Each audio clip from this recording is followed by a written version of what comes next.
Bismillahirrahmanirrahim.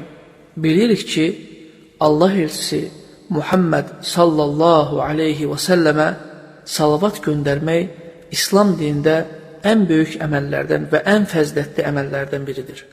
Uca Allah belə buyurur. Bismillahirrahmanirrahim. İnnallaha və mələikətəhu yusalluna alən-nəbi. Ya eyyuhəl-ləzīnə əmənu sallu aleyhi və səllimu təslimə.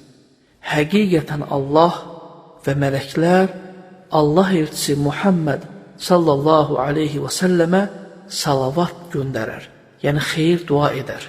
Ey iman edənlər, siz də Allah elçisinə salavat deyin, yəni sallallahu aleyhi və səlləm sözlərini deyin və ona gözəl bir şəkildə salam deyin və ona təslim olun. Həmçinin Peyğəmbərimiz sallallahu aleyhi və səlləm buyurur ki, kim mənə salavat deyərsə, salavat göndərərsə, Allah ona 10 dəfə salavat göndərər, 10 dəfə salavat verər. Yəni onun savabını 10 dəfə artırar, 10 dəfə ona xeyir dua verər.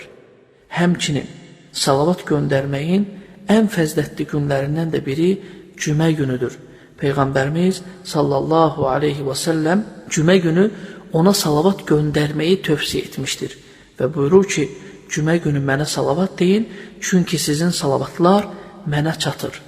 Və həmçinin Peyğəmbərimiz sallallahu aleyhi və səlləm onun adı çəkildikdə ona salavat deməyəni xəsis, paxıl bir insan adlandırmışdır. Və salavatın müxtəlif növləri var, müxtəlif deyiş formaları var.